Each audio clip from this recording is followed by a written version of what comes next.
So if you've clicked on this video, you're probably wondering, why don't I win in duos? Why is it that every time I play, I somehow get pinched and die? Why is my partner running to Moisty Mire and I'm all the way in tilted? Well, if that's what you're wondering, this video is strictly for you. Now, my name is My Guy Gonzo, and I'm here to bring you a little tips and tricks video on how to play duos. Now, before we get straight into the video, I'd like to just throw out there, if this video helps you at all, please leave a like and subscribe to the channel. It really helps me, and it helps me help you, because it gives me motivation to bring you content, right? So, let's get straight into it. So, my first tip for you guys is to land together, right? Now, you're probably wondering, that's stupid. We already land together already. But here's the trick. Now, we go into Tilted Towers, right? Now, the worst thing you could do in Tilted Towers is land in different buildings, okay? So, we were coordinated in this game. I landed at the top. My cousin landed at the bottom. You saw immediately I got a kill right at the top floor because I missed the top, but there was no gun over there. I picked up a shotgun, and a Zoe came down, and I one-shot her, right? So, right here, you see my cousin. He's cleared the bottom. I've cleared the top. Now, we can move on to our next location, or possibly just camp it out and wait for people to kind of push us and receive that conflict. But let's say I were to land here and he were to land in the headquarters building, the biggest building in the game. Then, if he were to go down, I can't immediately respond to him. I can't go help him. He's probably going to die, and I'm probably going 1v2 this entire game on every encounter I have. So, it's important to land together. Our next tip I'm going to give you is communication, right? So, communication is key, but a lot of the times, people just aren't communicating. They're not talking, and when you run into a situation, you don't know the entire breakdown of the story. So, right here, this is a great example of communication, right? You can't hear us, but my cousin the entire time was calling out. You're going to see me pick up 4 kills in about 2 minutes just in this little encounter right here. Everybody in Tilted decides to push the same person, and we end up coming out on top, right? But I couldn't have done it without communication, and I'd like to say shout out to Mark because you're new, trying to think you're ninja impulse. Now, communication is the key when defeating a good, well-rounded team that has each other's back and plays together, right? So if a team has chemistry and they know how each other play, communication could be the difference in getting owned by that team or actually owning the team. So right here you see this Dark Voyager came up to me, and I don't even know what that skin is called, that little green skin. But he comes up, immediately backs up his guy, and impulses him. That was a great play, right? He got his teammate out of danger, and he was ready to engage himself. Now, the mistake he made was he didn't push me. He didn't put any pressure on me or anything. He just kind of got his player out of danger, and then he left. Look at that snipe play and tell me that isn't godly. That is the gamer's high. That was my gamer's high. Communication can be the difference between going down and dying or surviving. Communicating where people are and where you went down, the terrain around you, loot, etc. can honestly make the difference between surviving the entire game or dying. So always remember, communication is key. So for the next tip I'm going to give you guys, it's to work together. Now, this one's a little bit more vague, but what I mean is, don't be a lone wolf. Don't be that guy who goes out and tries to get the kill and rushes by himself and dies. Because you're immediately a hindrance to the team once you die, and you honestly could have waited. So, remember to share your materials, share your healable items, make sure your teammates are gun on ammo at all times. Nothing's worse than getting into a fight and being a dead weight or a potato. None of us want to be this. We've all been through it, experienced it, and it's honestly one of the most frustrating things you can do in Fortnite. So the next thing I want to talk about is loadouts, right? So right here you'll see me running the 4 weapons 1 heal loadout, and you could swap this out and do a 3 weapons 2 heals. There's also different loadouts such as close range loadouts, pressure loadouts, If you've watched Myth or Ninja, you'll get an example of what that means when you see them. Like, a lot of the times they won't run pressure loadouts. So Ninja won't run an LMG and an RPG. Instead, he'll run 2 shotguns, an AR, and a bolt.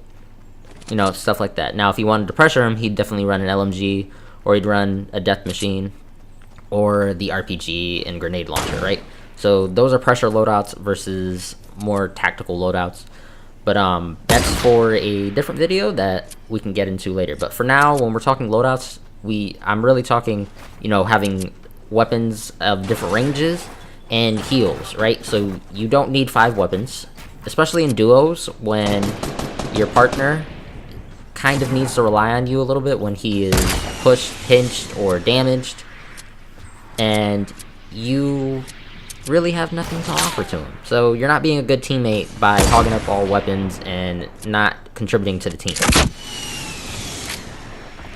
So for our 5th tip, I'll be talking about placement. Now, a lot of the times you guys aren't really thinking about placement. So this is where you are in the circle, where you are relative to the next circle, and how you're going to move. Okay, so a lot of people don't think placement and rotation when you're looking at the battle bus and starting out the game, right? You just like, oh, I want to fall tilt the towers. That's fine. You can do that. But if you really want to get better at the game, you have to take that into account, where the battle bus falls, where the storm is going, and where people are going to be coming from. So right here, when we got out of the storm, we had, just to use this as an example, we had someone immediately to our right, and then we had the large structure, right in front of us, right? So at that point, we didn't have much options. It was either run to danger or run to danger. But we picked the danger we knew that was going to be there rather than the danger we didn't know. And it ended up working out for us because we came on a team that was pinched, and then we just ran up on the other team.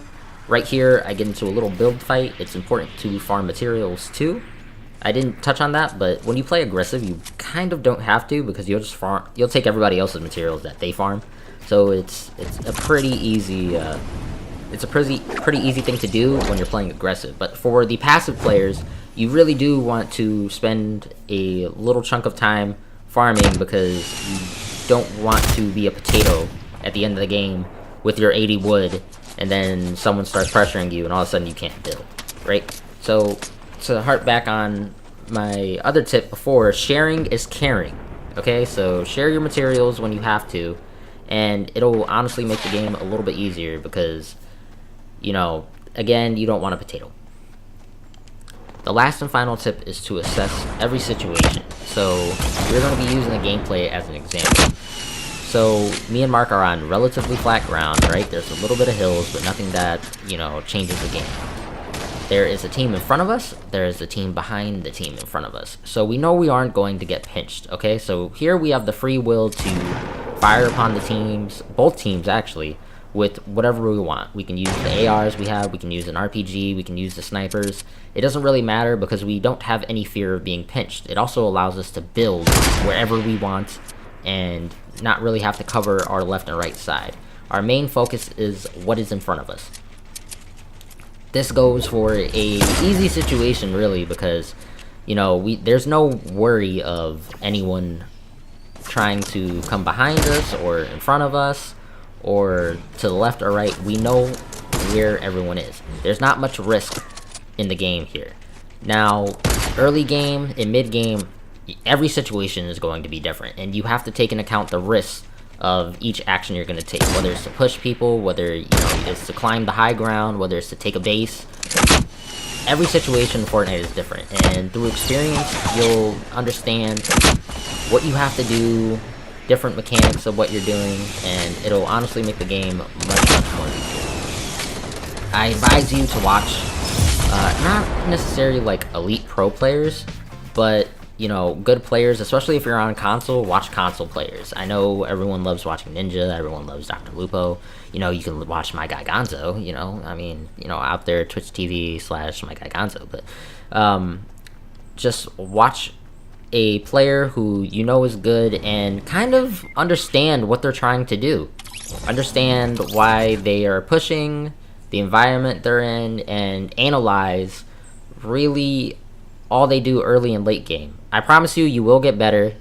Whether it's solos, duos, squads, if you honestly try and to apply these tips to your game and then add to watching other people play and imitating their strategies and making their own, you'll do more than fine in terms of improvement and getting those wins. Alright?